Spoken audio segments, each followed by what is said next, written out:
GST law के अंदर एक कंप्लायंस जो आपको 31 दिसंबर तक करना है, लेकिन ऐसे में काफी सारे लोग जो है 31 दिसंबर तक उस कंप्लायंस को करने में कैपेबल नहीं है।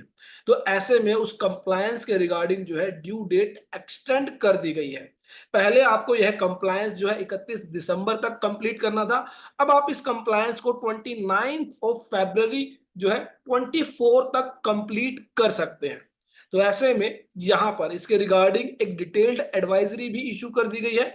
क्या वो कंप्लायंस है, कब तक वो कंप्लायंस जो है आप कर सकते हैं, किस मैनर में आपको वो कंप्लायंस करना होता है, डिटेल में हम डिस्कशन करेंगे। स्टार्ट करने से पहले अगर आपने अभी तक हमारे यूट्यूब चैनल को सब्सक्राइब नहीं किया है, जल्दी से कर लीजिए। अगर आप अपडेटेड रहना चाहते हैं GST, income tax, TDS, ESIC and EPF से।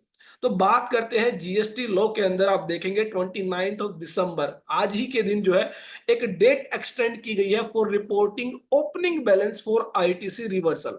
जो आपको आईटीसी रिवर्स करना होता है उसके रिगार्डिंग एक कंप्लायंस आपको करना होता है। यहां पर जो है वो जो आईटीसी आप रिवर्स करते हैं उसके रिगार्डिंग एक ओपनिंग बैलेंस जो है आपको बताना था। ऐसे में 31 दिसंबर लास्ट डेट थी और 31 दिसंबर तक उस कंप्लायंस को नहीं कर पा रहे थे, तो अब जो है 29 ऑफ फरवरी 24 तक का जो है आपको टाइम दिया गया है उस कंप्लायंस को कंप्लीट करने के लिए। तो सबसे पहले हम देखते हैं कि कहां पर आपको वो ओपनिंग आईटीसी जो है रिपोर्ट करना था। तो यहाँ पर सर्विसेज टैब के अंदर लेजर्स में आपको electronic credit reversal and reclaimed statement का एक ऑप्शन दिया गया है। तो बेसिकली जो क्रेडिट आप रिवर्स कर चुके हैं और लेटर ऑन उसको आप रिक्लेम करने वाले हैं। तो लेट्स से आपने किसी सप्लायर की 180 डेज में जो है पेमेंट नहीं की और ऐसे में अकॉर्डिंग टू सेक्शन 16 आपको जो है वो आईटीसी रिवर्स करना पड़ा। तो सेक्शन 16 के अकॉर्डिंग ही आप उस जब सप्लायर की पेमेंट कर देंगे तो वो आईटीसी आप फिर से रीअवेल कर सकते हैं। तो ऐसे में वो आईटीसी जो है अब आपके इस electronic credit reversal and reclaimed statement में आपको दिखाई देगा। तो पहले यह रिपोर्टिंग नहीं की जाती थी, रिसेंटली इसको ऐड किया गया है। तो ऐसे में डिपार्टमेंट ने कहा कि इस अमेंडमेंट से पहले जो आईटीसी आपने रिवर्स किया है और उसको आप बाद में क्लेम करने वाले हैं, रिक्लेम करने वाले हैं, तो वो ओपनिंग बैलेंस रिवर्सल आईटीसी का आप रिपोर्ट कर दीजिए, सो दैट कि लेटर ऑन जब आप उसको रिक्लेम करें तो कोई प्रॉब्लम क्रिएट ना हो। तो यहां पर एक आपको ऑप्शन दिया गया, report ITC reversal opening balance.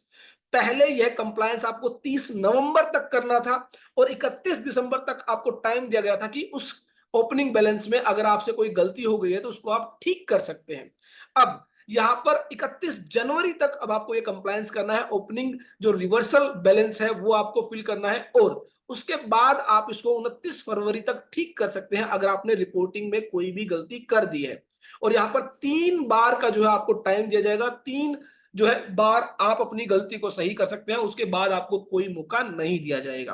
तो यही बात इस एडवाइजरी में डिटेल में आपको बताई गई है। In order to facilitate the taxpayer in correct and accurate reporting of ITC reversal and reclaim thereof to avoid clerical mistake, a new ledger, namely electronic credit and reclaim statement, was introduced on the GST portal. The statement was made available to help the taxpayer in tracking their ITC that has been reversed and thereafter reclaim. तो पहले आपने उसको reverse किया, उसके बाद आप उसको reclaim करने वाले हैं। तो यहां पर now to facilitate taxpayer further opportunity to declare opening balance for ITC reversal statement has been extended till 31 January 24। तो 31 जनवरी तक आप अपने ओपनिंग रिवर्सल बैलेंस को रिपोर्ट कर सकते हैं और 29 फरवरी तक उसके अंदर कोई अमेंडमेंट आप करना चाहे तो वो कर सकते हैं।